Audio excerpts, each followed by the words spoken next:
বয়স কোনো ফ্যাক্টর নয়, যারা ভোটে পাশ করতে পারবে তাদেরকে চূড়ান্ত মনোনয়ন দেবে বিএনপি।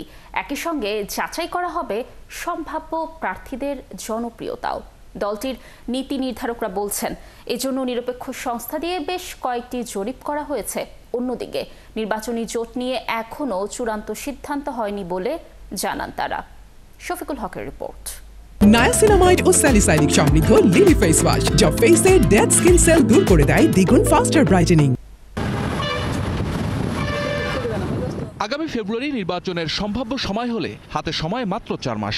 নির্বাচনের প্রস্তুতি শুরু করেছে রাজনৈতিক দলগুলো, যেখানে গুরুত্বপূর্ণ আসনে আসনে কারা লড়বেন, কোন দল থেকে, এ নিয়ে আগ্রহ আছে সাধারণ মানুষের। আর এই মুহূর্তে সবচেয়ে বড় দল বিএনপি থেকে কারা প্রার্থী হচ্ছেন তা নিয়ে কানাঘুষা চলছে গ্রাম থেকে শহর পর্যন্ত। এই নীতি নির্ধারক মণ্ডলী যখন দলের পক্ষে একটি দলের জন্য একটি সিদ্ধান্ত নেবেন, সেই সিদ্ধান্তের পিছে প্রত্যেকটি সদস্যকে এসে ঐক্যবদ্ধ হয়ে দাঁড়াতে হবে। দলটির স্থায়ী কমিটির এই সদস্য বলছেন, মনোনয়নে নবীন প্রবীণের সমন্বয় করা হবে, আর আন্দোলন সংগ্রামে ত্যাগীদের মূল্যায়নও মাথায় রেখেছেন তারা। এবং যারা মার্চ জরিপে উঠে আসবে যে নির্বাচনে জয় হবে, তাদেরকে নমিনেশন দেওয়া হবে। তবে যারা নির্বাচনে গত 16 বছর ছিল, মাঠে ছিল, তাদের মধ্যে থেকেই প্রার্থী বাছাই করাটা বেশি প্রাধান্য দেব। একটা দেশ তো চলে নবীন আর প্রবীণের সমন্বয়ে, শুধু আমাদের নির্বাচনটাও নবীন এবং প্রবীণের সমন্বয়ে হবে, এটাই নিয়ম আর কি, সেটাই করা হবে। এমপি হওয়ার লড়াইয়ে স্থানীয়ভাবে জনপ্রিয় হওয়া খুবই গুরুত্বপূর্ণ। মনোনয়নে সবসময় এটিকে বড় ফ্যাক্টর মনে করেন দলগুলোর নীতি নির্ধারকরা।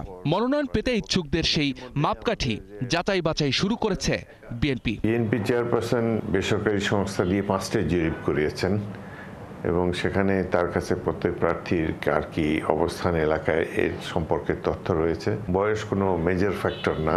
আমরা প্রার্থী এলাকায়, নির্বাচনী এলাকার জনপ্রিয়তাকেই প্রধান মাপকাঠি বলে আমরা মনে করি মনোনয়নের ক্ষেত্রে। আলোচনা আছে এবার শরিকদের ছাড় দিতে পারে বিএনপি।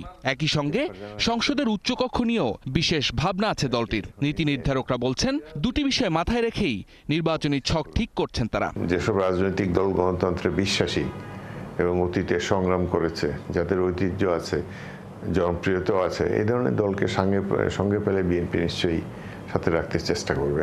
আমাদের যে যুগপৎ আন্দোলনের সাথীরা আছে, তাদের কাছেও আমরা বলেছি তাদের লিস্ট দেওয়ার। তাদের লিস্ট আসলে তাদের লিস্টে সমীকরণ করে করা হবে। সূত্র মতে দলটির ভারপ্রাপ্ত চেয়ারম্যান দেশে আসার আগে নির্বাচনী প্রস্তুতি ও মনোনয়নের একটা অংশ শেষ করতে চায় বিএনপি। শফিকুল হক, ৭১, ঢাকা।